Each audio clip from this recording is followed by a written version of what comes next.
¿cómo estáis? Bienvenidos a The Fabulous Jover. Hoy hablaremos de luchadores que no sabías que lucharon en ECW. Obviamente, algunos sabrás que sí que estuvieron en la empresa con base en Filadelfia, pero seguro que todos los que voy a enumerar no, segurísimo. Algunos solo estuvieron de forma y manera puntual en una ocasión, sobre todo para retar y ser aspirantes a algún título. Otros probarían suerte y no cuajaron, y otros simplemente al tener algunas fechas libres tuvieron a bien aparecer por la empresa de Heyman. ¡Empezamos! Empezamos y lo hacemos fuerte. Steve Austin, conocido cuando llegó como Stunning Steve Austin. Austin tuvo una carrera con cierta relevancia en WCW al unirse a Brian Pillman para formar los Hollywood Blondes.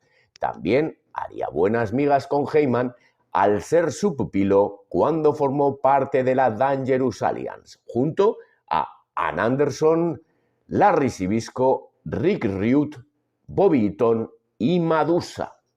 Fue 2 veces campeón de la televisión y 2 veces de los Estados Unidos. En 1995 empezaban a llegar las grandes leyendas contratadas a golpe de talonario a la WCW, a la empresa de Ted Turner, y aprovechando una lesión de Austin, Bischoff le notificó que no seguía en la compañía. Lo haría por correo, no sé si es que no se atrevía o no quería darle la noticia de viva voz, aunque fuera por teléfono, pero ni siquiera levantó el teléfono para decírselo. Pensó Bischoff que teniendo todos los luchadores que tenía, Austin lesionado y sin planes, pues deshacerse de este luchador, pues que no era mucho, pues dicen, bueno, esto es lo más acertado, me lo quito del medio, un sueldo menos y un sueldo que le puedo pagar a otra leyenda que venga para mantener los ratings de Nitro. Al enterarse Heyman, contactó con él y debutaría en el evento Gangsta Paradise. No lucharía, pero haría lo que le catapultaría hasta la WWF, las promos épicas. En este caso, imitando a Hogan y atacando a Bischoff cada vez que tenía la oportunidad y cada vez que tenía el micro. Para verlo luchar tendríamos que esperar al 18 de noviembre de ese año 95, en el evento November to Remember, donde optó al título del mundo que tenía Mikey, perdiendo en 4 minutos. Su segundo y último combate sería en December to Dismember. En un combate a 3 por el título, Mikey defendería ante Austin y Sadman, que sería este último el que se impondría para ser el nuevo campeón de la empresa, el nuevo campeón de la ECW. Austin ficharía por la WWF y tendría que desempeñar un gimmick fallido como campeón del $1.000.000 y con DiBiase de acompañante, hasta que no potenció y siguió desarrollando el personaje que descubrió en ECW. No triunfó. Eso fue lo que hizo que llegara a las cotas de popularidad que llegó, sobre todo por ese feudo y ese rivalidad, enfrentamiento que le llevó con el señor Vince McMahon. Vamos con el siguiente, Matt Borne. Fue un luchador correcaminos que debutó en el año 1978 y se forjó en las independientes. Estaría en la NWA, más tarde WCW, en WWF en el 83-84 y de nuevo volvería a la WWF en diciembre del 92. Allí comenzó a desarrollar el gimmick por el que fue más conocido, Doing the Clonk, personaje que tuvo solamente durante un año. Tras salir de la empresa, el gimmick se quedaría allí y sería interpretado por diferentes luchadores. Tras salir de allí, recaló en la ECW, pero obviamente iba a ser rechazado. Todos conocemos a ese público que aprobaba lo genuino y lo auténtico, no iba a aceptar a otro payaso más venido de una gran empresa. Imaginaros que venía con un gimmick de principios de los 90 a la empresa revolucionaria que comenzaba a forjar su propio camino, la ECW. Entonces, cuando apareció allí Doink, imaginaros la que se organizó. Allí Born se tuvo que reinventar, llamándose Born Again, y salir como payaso, pero ya un payaso que daba miedo, no por los payasos de feria, sino porque ya era como una mezcla de sus demonios, de su vida personal, un payaso ya decaído, un juguete roto que hablaba desde sus adentros, desde su propio interior, diciendo pues lo que sufría y esas promos también que hizo épicas. La carrera de Born en ECW fue breve debido a sus problemas personales en la vida real. Born era adicto pues, a las drogas y al alcohol, y eso afectaba seriamente pues, al desarrollo de su carrera profesional. En ECW Born disputó 4 combates, serían del 27 de agosto al 1 de diciembre. Vamos con otro que sí que es más extraño poderlo localizar visualmente en la ECW. Ann Anderson. Anderson lucharía el 14 de mayo del 94 en un combate por parejas con Terry Funk. Lucharía contra su eterno rival, amigo y compañero Bobby Eaton y contra Sabu. Ese combate duraría casi 20 minutos y perdió dentro de la cartelera de When the Worlds Collide. Otro que sí que hizo más carrera sería Jimmy Snuka. Lucharía 52 combates desde el año 92 al 94. El primero de ellos para determinar uno de los 2 contendientes para la final del título del mundo. Ganaría una batalla real de 10 hombres el 25 de abril del 92 y esa misma noche sería la final. Así que se impuso a Salvatore Bellomo para proclamarse el primer campeón de la empresa, campeón inaugural de la ECW. Lo perdería al día siguiente, pero fue el primer campeón de la empresa, el campeón que haría historia. Lo recuperó, eso sí, el 17 de julio y lo mantendría hasta el 30 de septiembre.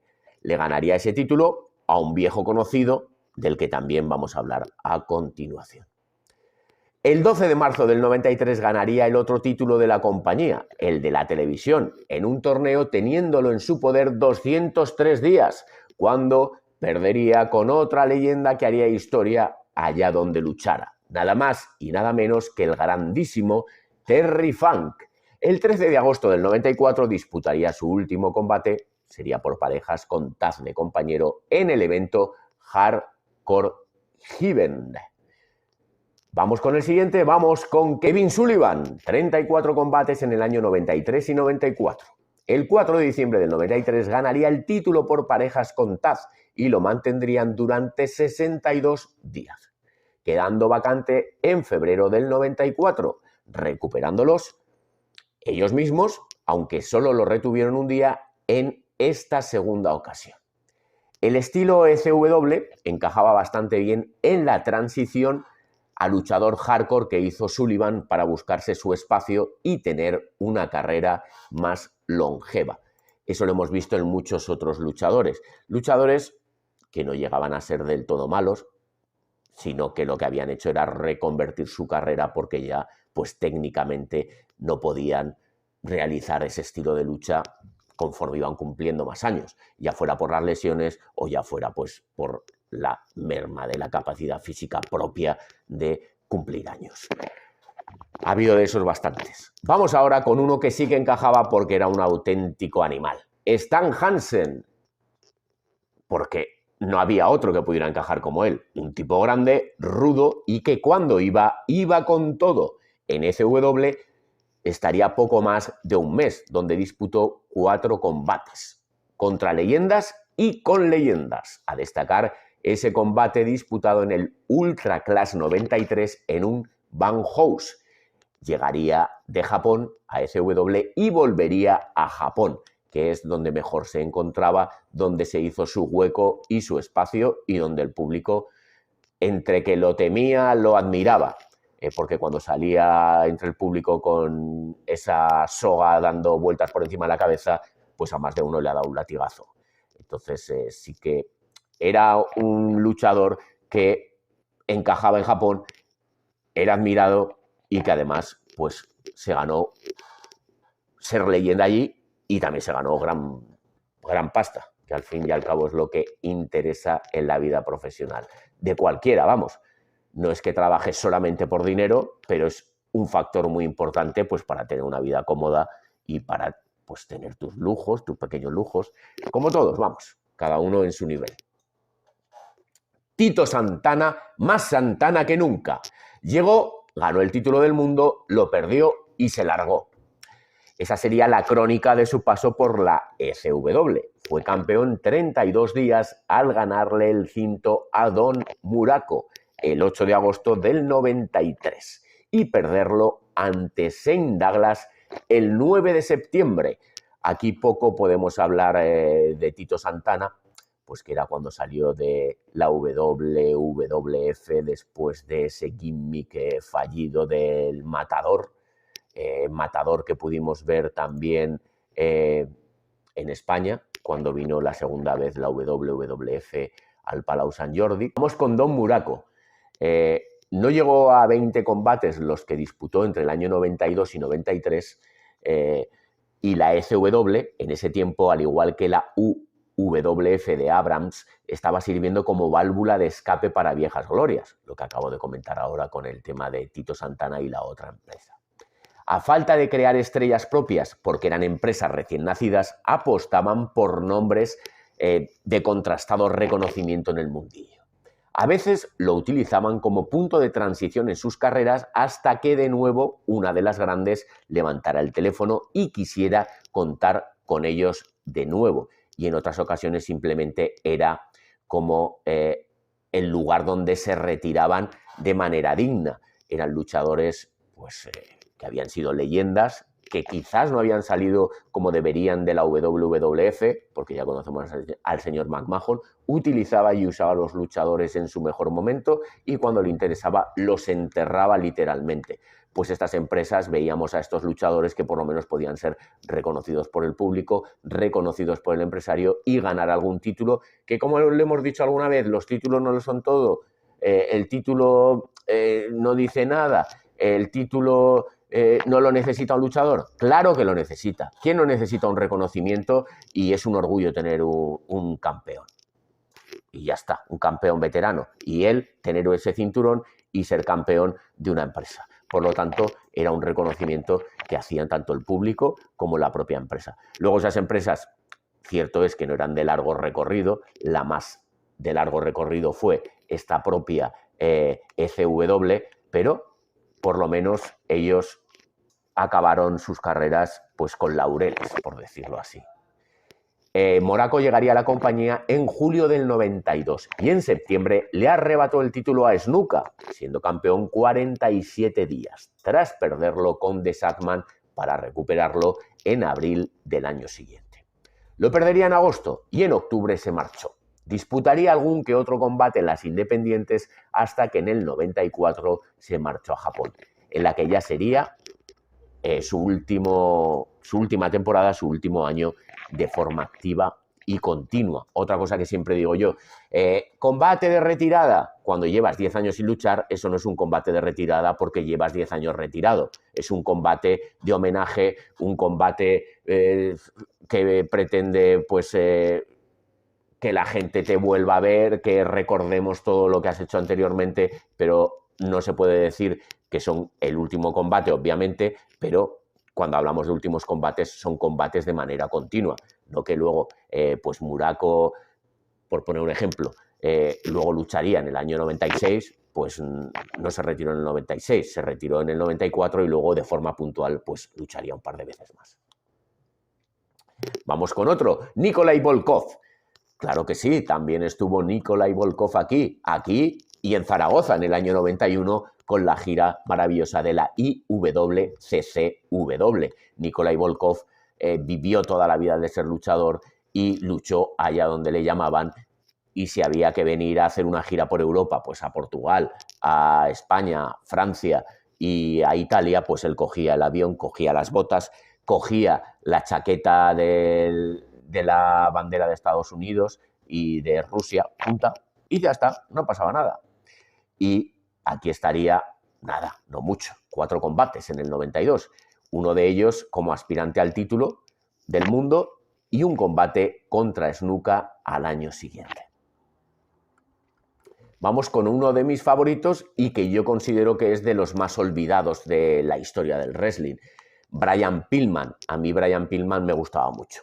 Era un tipo que antes del accidente tenía una técca bastante aceptable, vimos combates muy buenos en WCW, por ejemplo, el siempre recordado en el primer Nitro contra Jushin Thunder Liger y otros muchos combates. Luchaba más en como el denominada liga del peso pues más ligero, no llegaba a ser el peso crucero, pero era un peso ligero y luchaba muy bien, a mí me gustaba mucho, y luego ya cuando se convirtió en el Loose Canyon me gustaba más todavía, limitado por esa lesión en la pierna, por el accidente que tuvo. Aquí solo disputó un combate en la empresa, pero es más el rol que desempeñó y para lo que le sirvió que otra cosa, que lo que hizo como luchador realmente. Ese combate fue por parejas el 19 de noviembre del 94.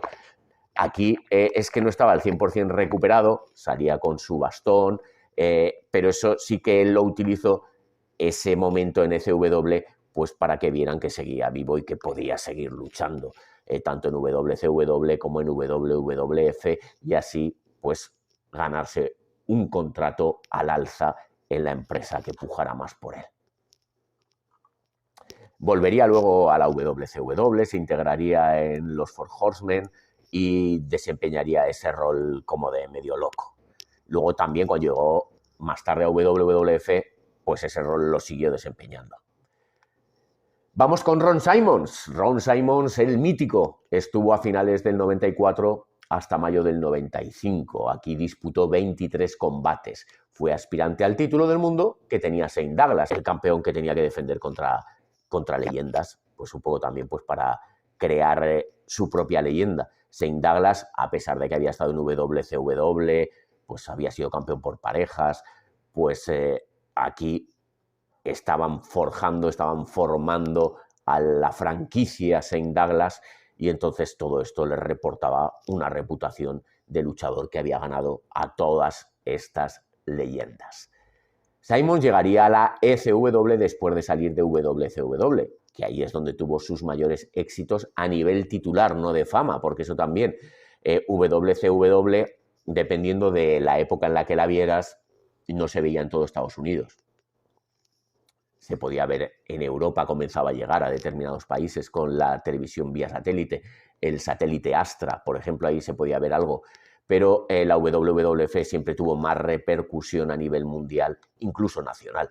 Entonces mucha gente ha hecho su carrera como gran luchador en empresas que no tenían la exposición que tenía la WWF. Luego llegarían a WWF en peores condiciones físicas, más mayores, sin tener los éxitos que habían tenido antes, pero luego se hicieron mucho más famosos, como fue el caso de Ron Simmons cuando llegó a WWF. Primero con un gimmick horrible, horroroso, que salía como de gladiador, con un casco en la cabeza como de, no sé cómo deciros, porque era pegado a la cabeza, un casco pero como de tela y licra y cosas, horroroso, vamos, azul. Y luego llevaba pues un mono de gladiador y salía con Sunny de acompañante.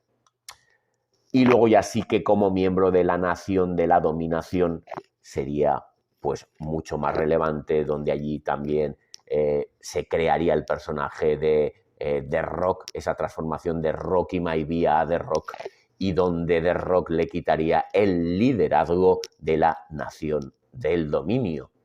Otro que apareció en la ECW, no tanto como luchador, porque lucharía en un combate, pero de forma testimonial, pero sí lo que hemos vuelto a hablar antes. Llega a ECW, un luchador ya que llevaba unos años fuera del mundillo, en este caso llevaba como 3 años fuera del mundillo, y entonces se acuerdan de él, sobre todo por la relación que tenía Heyman con muchos luchadores, porque los había conocido en WCW, se llevaba bien con ellos, pues cuando le parecía, dice, bueno, este tío me puede hacer el papel que yo estoy buscando. El caso de Rick Rude era ese. Rick Rude, que ha sido una de las pocas personas con el don de la ubicuidad, tenía la capacidad de poder salir en Nitro y en Raw al mismo tiempo. Rude lamentablemente se tuvo que retirar siendo campeón del mundo de la WCW.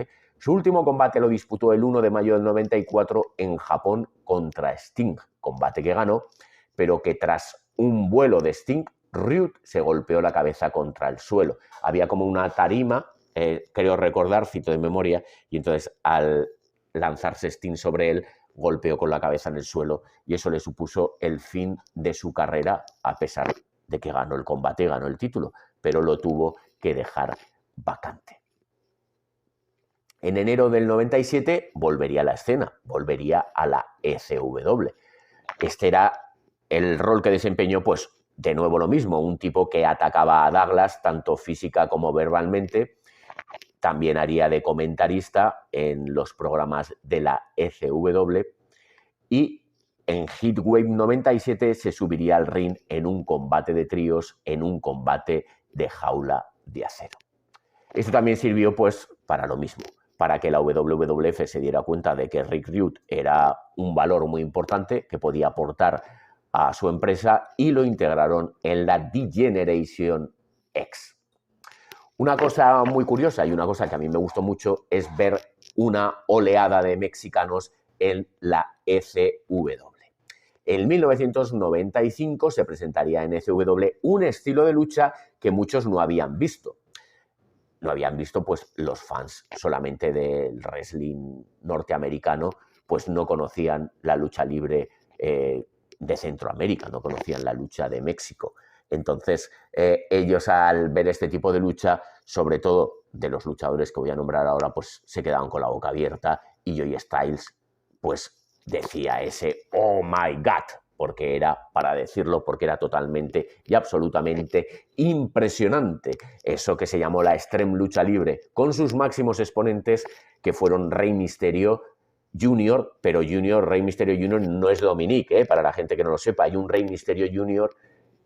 y un Rey Mysterio, que es el tío del Rey Mysterio que acaban de incluir en el Salón de la Fama. Porque capaz es que dice Rey Mysterio Jr. y la gente se piensa que es Dominic. Pues no. Dominic no es nadie. Porque además tan junior no es, ¿no? Psicosis también estaría Juventud Guerrera y llegaría también Conan y La Parca, no tan impresionantes, La Parca un poquito más que Conan, pero ya sobre todo los que marcarían fue Psicosis, Juventud Guerrera en combates, todos ellos contra Rey Mysterio. El verdadero espectáculo sería ver el combate de Mysterio contra Psicosis en November to Remember 95, que en palabras del propio Heenan les dijo: el ring es vuestro lienzo, quiero que me pintéis un Picasso. Y es lo que hicieron. Hicieron libertad total y absoluta de movimientos, hicieron un combate pues muy dinámico, muy movido, con vuelos, espectacular, y entonces eso dejó a la gente loca. Otro combate ya no con Psicosis, sino con Yubi, con Juventud Guerrera, sería el que vimos en Big Ass Bash 96. A mí me pareció esto una maravilla. Yo ese evento lo vi en ese mismo año, porque ya sería el año en el que yo de forma puntual y de forma cronológica, y a lo mejor tardaba un mes más o menos en recibirlo, pues ya estaba siguiendo la ECW prácticamente en tiempo real, ese tiempo de un mes de diferencia. Un mes de diferencia que era menos que lo que nos ofrecía Telecinco en Pressing Catch, que nos echaban los eventos en partido en 3 fines de semana y que además esos eventos pues tardarían 2 meses más o menos en llegar. Yo veía la ECW antes que los eventos de la WWF por Telecinco, porque ya en esa época ya se podían ver a través de Sky Sport, a través de otras cadenas internacionales. Entonces ya Telecinco dejó de ser el referente del Pressing Catch y de la WWF, porque ya no llegaba a tiempo. La gente que ya tenía un interés, pues a través de las revistas y a través de canales internacionales, llegaba toda esa información y cuando lo veías en Telecinco, pues ya sabía lo que iba a pasar. A los mexicanos le interesaba sobremanera el tener en Estados Unidos una plataforma de exposición como trampolín para futuras contrataciones en las dos empresas reinantes del momento. Todo esto les llevaría a la WCW y a transformar el panorama de la lucha, sobre todo el peso crucero, que se habían olvidado todas las empresas de ese peso crucero. También la WWF, al ver que esto empezaba a tener, pues, vamos a decir, cierta repercusión y que el mercado pues de latinoamericano en Estados Unidos es muy grande, pues trató de hacer esto de Superastros, que era un programa orientado en español para toda la gente pues que lo quisiera ver, pero sobre todo indicado para el público llamado ellos los latinos. No tuvo mucho éxito, pero ahí estuvo.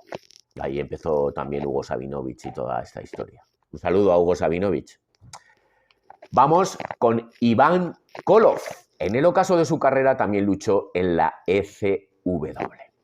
11 combates entre el 92 y el 93. Y lo más destacable es que ganaría una Battle Royale. Luego también llegó con él los combates de estipulación de cadena rusa. No podías tener a Iván Koloff en tu empresa y que no saliera por allí con una soga o con una cadena. Tenemos también a Jim Neidhart. Cuando en el 92 salió de la WWF, trató de buscar su espacio, sobre todo en independientes, tras romper la Hart Foundation y no cuajar con la New Hart Foundation. No había un hueco para él en la empresa de McMahon y estaría en las independientes. En WCW y luego volvería a la WWF con el gimmick de un enmascarado amarillo llamado Who en el año 96.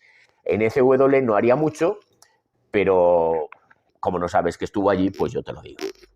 Jim Neidhart estuvo en la ECW. 2 combates disputaría en el 92 y un combate en el 93, para volver en el año 95 y disputar 3 combates.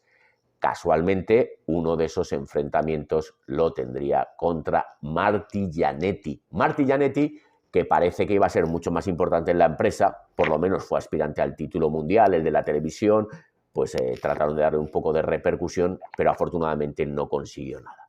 Volvería a WWF, pero no destacaría en su nueva incursión, y en el 97 regresaría a la empresa de Heyman, pero solamente para hacer un combate. Otro que estaría por aquí sería el Road Warrior Hawk. En el 93 disputó 3 combates, optando al título de la televisión en 2 ocasiones, y en el 94 6 combates, optando al título del mundo en 2 de nuevo. Fue después de dejar la WWF, pues por lo mismo que Bourne. Tenía bastantes problemas con determinadas sustancias y no era todo lo profesional que se requería para estar en la mejor empresa en ese momento de la lucha libre. Ahora lo que voy a hacer es repasar por años, lo que he comentado son de forma puntual luchadores que han estado en pocas fechas, pero es interesante saber que estuvieron allí. Por ejemplo, en el año 92, que fue el año del nacimiento, tuvieron luchas puntuales como, por ejemplo, Tatsumi Fujinami, que disputó un combate en el 92, Terry Taylor, 3 combates, Davey Boy Smith, uno ese año ganando a Snuka y otro en el 93 enfrentándose nada más y nada menos que al Masked Superstar, un luchador enmascarado muy querido y recordado de los años 70 y 80 y que más tarde alcanzaría la fama como Axe de los Demolition. En el año 93, después de salir de la WWF tras ser campeón intercontinental, a pesar de ser uno de los más queridos, tuvo un combate en la ECW, un luchador que a mí me gustaba mucho, sobre todo porque como un crío pues a mí me impresionaba mucho el mundo del culturismo, el físico que tenía Kerry Von Erich. Era un luchador que además encajaba muy bien en la idea del señor McMahon, pero que en la WWF pues le faltaba algo. Tenía físico, técnicamente no era malo, le faltaban cosas, pero no era malo, pero le faltaba algo y siendo malos no voy a decir que lo que le faltaba era un pie al pobre, lo que le faltaba era un poco de carisma.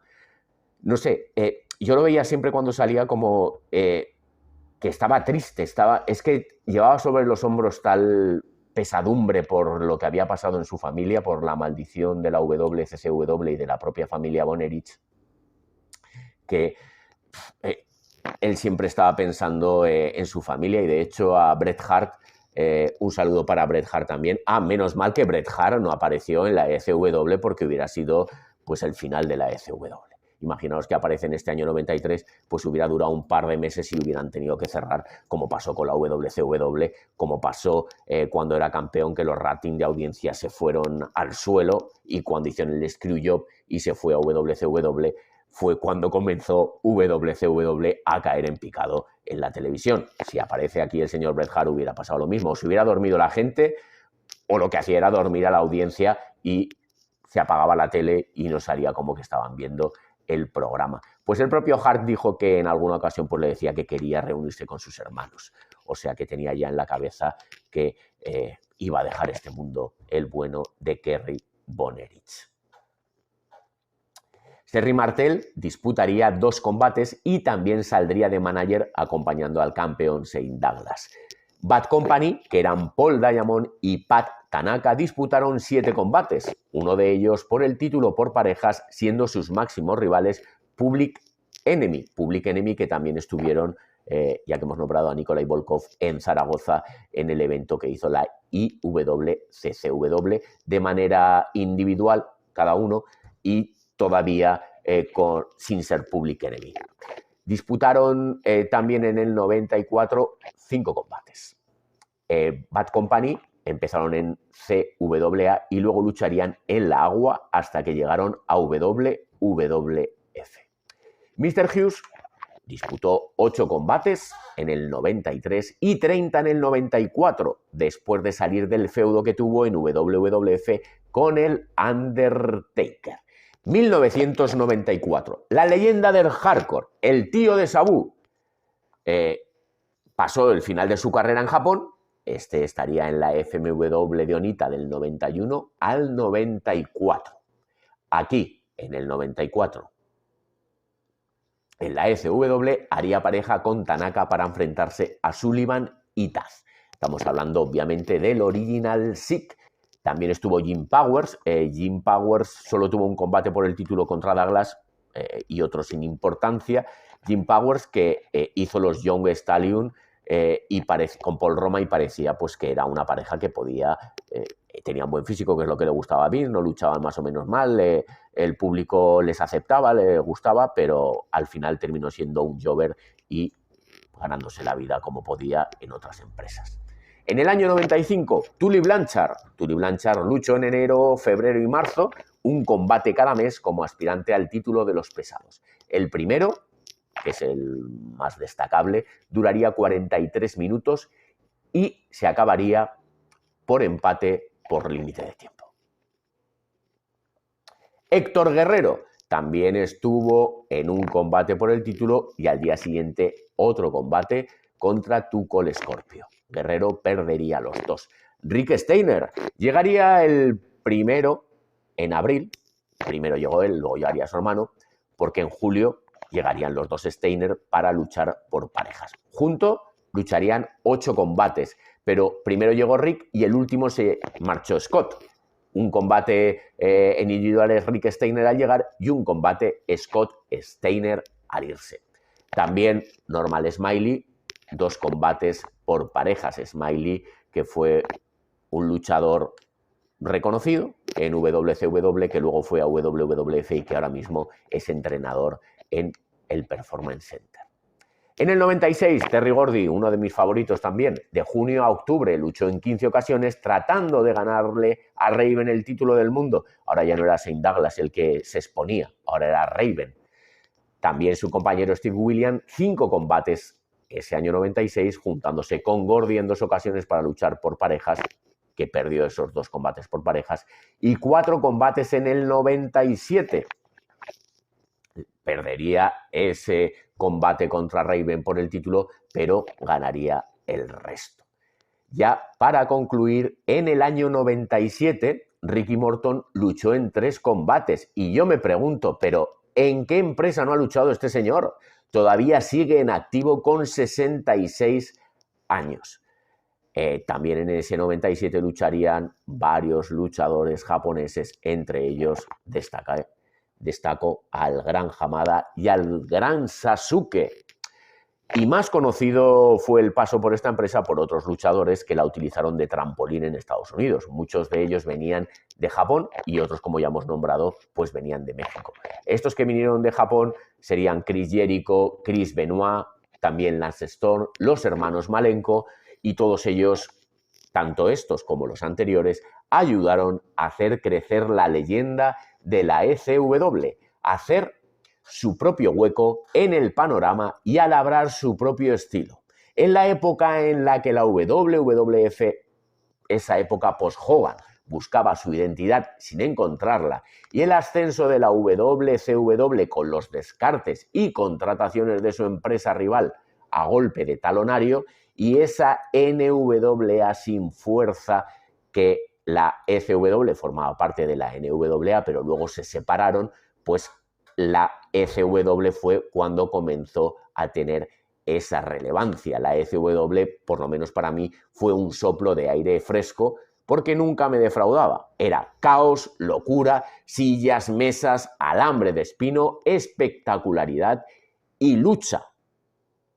Y lucha, mucha lucha. Y hasta aquí hemos llegado, chicos, chicas. Nos vemos.